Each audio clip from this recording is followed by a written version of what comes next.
2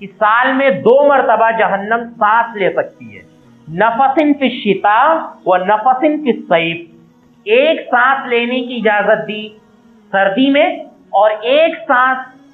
کی اجازت دی گرمی میں، کہ اس طرح سے جہنم سانس لے سکتی ہے۔ آخر میں اللہ کے نبی صلی اللہ علیہ وسلم نے فرمایا کہ فَهُوَ أَشَدُّ مَا تَجِدُونَ مِنَ الْحَرِّ وَأَشَدُّ مَا تَجِدُونَ مِنَ الزَّمْهَرِيرِ، یہ جو زیادہ تم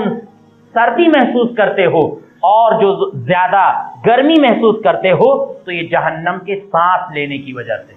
اور ایک حدیث میں اللہ کے نبی صلی اللہ علیہ وسلم نے فرمایا کہ ان شدت الحر من فیح جہنم، کہ جو سخت گرمی ہوتی ہے یہ جہنم کی لپٹ سے ہوتی ہے، اس کی سانس سے ہوتی ہے، اور یہ جو سخت سردی ہوتی ہے یہ بھی جہنم کی سانس سے ہوتی ہے۔ تو اللہ رب العالمین نے بھی اس کا ذکر قرآن کریم کے اندر بطور نعمت کیا ہے۔ وہیں اللہ کے رسول صلی اللہ علیہ وسلم نے ذکر کیا ہے کہ جہنم میں جہاں سخت گرمی کا عذاب دیا جائے گا وہیں اللہ رب العالمین سخت سردی کا بھی عذاب دے گا۔ اسی لیے نعمت کے طور پر اللہ رب العالمین ذکر کرتا ہے کہ لا یرون فیہا شمسا ولا زمہریرا، کہ جو جنتی ہوں گے جنت میں نہ تو سورج کی تپش محسوس کریں گے اور نہ تو ان کو بہت زیادہ سردی محسوس ہوگی، بالکل معتدل موسم رہے گا، میانہ بالکل معتدل موسم رہے گا، اور ایسا موسم رہے گا کہ جس سے جنتیوں کو مزہ آئے گا۔ تو اللہ رب العالمین نے اس کو بطور نعمت کے ذکر کیا ہے۔ تو اسی لیے ہمیں جو ہے یہ منافقوں کا وطیرہ تھا کہ وہ کہتے تھے کہ اے مسلمانوں تم جہاد میں اللہ کی عبادت کے لیے گرمیوں کے موسم میں نہ نکلا کرو۔ اللہ رب العالمین نے ان کو ڈانٹ پلاتے ہوئے کہا کہ قل نار جہنم اشد حرا، کہ اے نبی صلی اللہ علیہ وسلم آپ ان سے کہہ دیجئے کہ جہنم کی آگ اس دنیا کی آگ سے کہیں زیادہ سخت ہوگی۔ تم جس آگ کی تپش سے بھاگ رہے ہو اور عبادت سے لوگوں کو دور کر رہے ہو، جہنم کی تپش تم کیسے برداشت کرو گے؟ تو یہ ان کا وطیرہ ہوا کرتا ہے۔ لہذا مومن کسی بھی موسم کا بہانہ لے کر اللہ رب العالمین کی عبادت سے کبھی پیچھے نہیں ہٹتا ہے، وہ اللہ رب العالمین کی خوب عبادت کرتا ہے، اور موسموں کی تبدیلی کے اعتبار سے اس کے ہاتھ اور زیادہ کھل جایا کرتے ہیں۔ لہذا سردی کے موسم میں ہمیں اس بات کا خاص خیال رکھنا چاہیے کہ جہاں ہم اپنی حفاظت کریں، ایک تو پہلی چیز اللہ رب العالمین کی عبادت میں ہمیں یہ سردی کا موسم آڑے نہیں آنا چاہیے۔ دونوں اعتبار سے اس کے اندر فائدے ہی فائدے ہیں، ایک تو عبادت کا یہ موسم ہے، دوسرے یہ کہ اگر اس میں کچھ تکلیفیں ہوتی ہیں تو اس کی بھی اللہ رب العالمین نے، اللہ کے نبی صلی اللہ علیہ وسلم نے فضیلت بیان فرمائی ہے۔ دوسری بات یہ کہ اللہ رب العالمین نے ذکر کیا ہے جانوروں کے بالوں کا، قرآن کریم کے اندر ذکر کیا ہے، اون کا ذکر کیا ہے، جانوروں کے بالوں کا ذکر کیا ہے۔ اللہ رب العالمین فرماتا ہے کہ وَمِنْ أَصْوَافِهَا وَأَوْبَارِهَا وَأَشْعَارِهَا أَثَاثًا وَمَتَاعًا إِلَىٰ حِينٍ، کہ ان جانوروں کے چمڑے میں، ان جانوروں کی کھال میں، ان جانوروں کے بال میں تمہارے لیے بہت سا سامان موجود ہے، یعنی سردی سے بچنے کا اور گرمی سے بچنے کا بہت سا سامان موجود ہے۔ تم کپڑے بناتے ہو، تم سویٹر بناتے ہو اس کے اون سے، اور تم اس کے چمڑے سے جیکٹ بناتے ہو۔ اللہ رب العالمین فرماتا ہے بطور احسان کے اللہ رب العالمین نے ذکر کیا ہے کہ اللہ رب العالمین کا احسان ہے۔ لہذا ہمیں ان چیزوں کا استعمال کر کے جس طرح سے اللہ کے نبی صلی اللہ علیہ وسلم استعمال کیا کرتے تھے سردی سے بچنا ہے۔ وہیں ہمیں اس بات کی بھی فکر کرنی ہے کہ معاشرے میں کچھ ایسے لوگ ہوتے ہیں جن کو اگر ہم اپنا پرانا کپڑا بھی دے دیتے ہیں تو بیچارے اتنے قناعت پسند ہوتے ہیں کہ وہ بہت ہی اچھے انداز میں اس کو لے لیتے ہیں اور اس کو استعمال کرتے ہیں۔ تو ہم اپنے پرانے کپڑے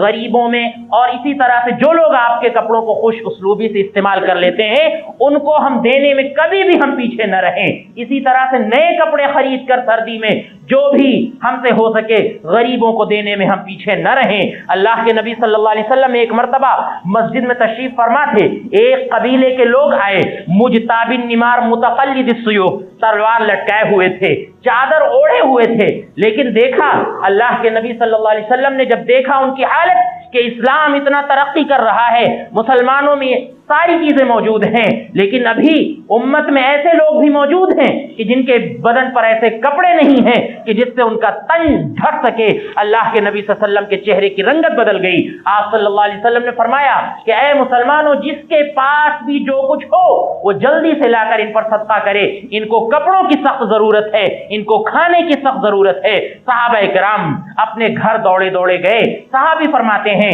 کہ تھوڑی ہی دیر ہوئی تھی، حتی رأیت کومین من طعام و لباس، تھوڑی ہی دیر میں ہم نے دیکھا کہ کھانے اور کپڑے کے دو ڈھیر لگ گئے آ کر۔ پھر اللہ کے نبی صلی اللہ علیہ وسلم کے چہرے پہ ہم نے مسکراہٹ دیکھی۔ آپ صلی اللہ علیہ وسلم نے فرمایا کہ اس طرح کا طریقہ اگر اسلام میں مردہ ہو چکا ہے تو اس کو زندہ کرنا چاہیے، غریبوں کا خیال رکھنا چاہیے، اور جو محتاج لوگ ہیں ان کا اس انداز سے خیال رکھنا چاہیے۔ تو یہ حکم اللہ رب العالمین، اللہ کے نبی صلی اللہ علیہ وسلم ثابت ہے، لہٰذا ہمیں اس طرح سے دوسروں پر خرچ کرنا چاہیے اور دوسروں کا بھی خیال کرنا چاہیے، اور سردی کے موسم کو غنیمت جانتے ہوئے ہمیں اللہ رب العالمین کی خوب خوب عبادت کرنی چاہیے۔ اگر کچھ پریشانیاں آ رہی ہیں، کچھ مصیبتیں آ رہی ہیں، تو انشاءاللہ ان مصیبتوں کو برداشت کرتے ہوئے اگر ہم اللہ کی عبادت کرتے ہیں، اللہ کو یاد کرتے ہیں، تو اللہ رب العالمین ہمیں قوت عطا فرمائے گا، اور عبادتوں کی اللہ رب العالمین ہم کو توفیق عطا فرمائے گا، اور ہم